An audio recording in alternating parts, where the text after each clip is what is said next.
Hi everyone. So today I'm going to read the prologue actually to my first book, my debut novel, which is Lost Connections. This one is available now from Amazon all over the world. So here we go. So this is the prologue. Saturday.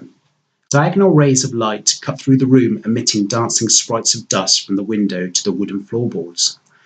The air was thick with nostalgia, a mix of smells, each projecting an abundance of memories for me in this house that had been my family home for nearly 200 years. I'd procrastinated long enough that now there were financial implications hanging over my childhood house in this Wiltshire countryside.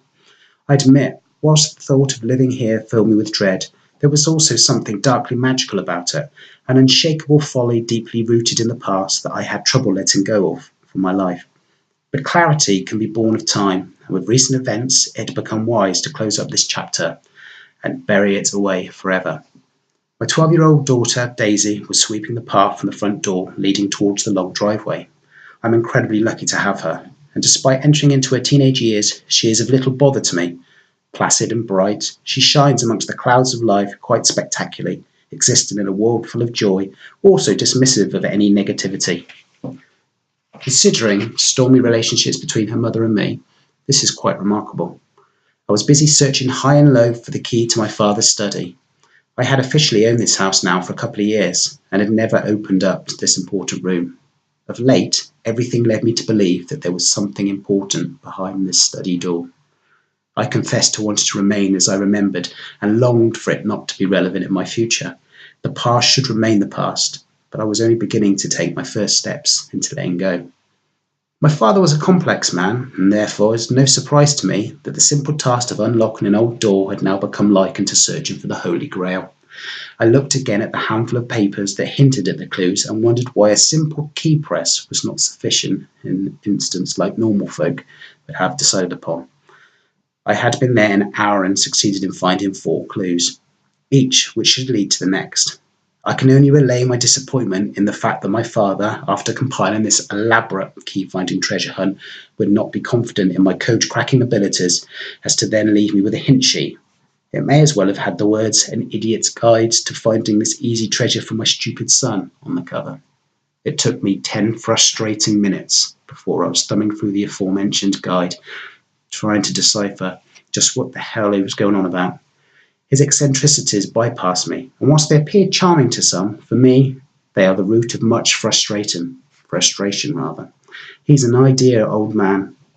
One key for one lock, and no puzzles. Just what the heck was he hiding back there? I was busy tentatively pushing the floorboards of the lounge floor down, whereby, according to the manual, one was to pop back up and release some sort of mechanism. So immersed was I in the amateur Indiana Jones fantasy that I hardly even registered the sound of a vehicle pulling up outside. It was only when I heard voices that I made my way to see who it was. Now, as a father, one thing you recognise instantly is that feeling that something just isn't right. There was something in the way that Daisy was standing there that told me she was uncomfortable. She is normally fearless, brimming with confidence, but here she stood, rigid, wringing her hands together in a nervous way that I had seen a handful of times previously.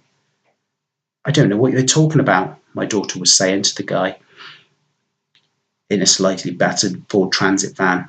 The guy had opened the door and was walking around the side of the cold, hard stare as he replied, "Don't mess around with us." He then noticed me. "Can I help you?" I said, although just the very nature of the scene in front of me made me want to attack this man. I then saw that another guy with dark glasses on was inside the van. He was watching every step whilst putting something into his ears. The stocky driver with his short cropped hair and flabby jawline then said, "Eddie, I'm a friend of your father's. He has something in mind that I need back." This came out as a long rhetorical statement, and all I could think about was how they were both closer to my daughter than I was. "My father is dead," I replied, "so unless he's buried with him, I don't see how I can help you." The driver smiled, and there was little or no amusement in it. He pulled on some sunglasses with wraparound elastic inside the arms and replied, "Okay, let's not piss about now. We both know that your father's coffin is empty. In fact, there is no coffin under that plot. Am I right?" "What's your point?" I asked and threw a glance at Daisy. She turned to me as the driver placed something in his ears. Just as I was about to shout Daisy, the driver rolled something small, black and solid along the ground towards me, and the whole world exploded into a brilliant white light. For approximately 5 long seconds, I was lost in a white world with no sound. I felt a burning sensation on my leg and on my right side, and my breathing was heavy with panic. Stunned on the ground, I lay face down. Although bleary-eyed, I turned and saw the van leaving in a cloud of smoke. My daughter was nowhere to be seen. Still deaf, the bottom dropped out of my world. So that's the end of the prologue. Which then clicks straight into chapter 1. So while we'll read this, that's another stage. So thanks for watching, and if you like what you hear, then please go out and buy the book. Thank you.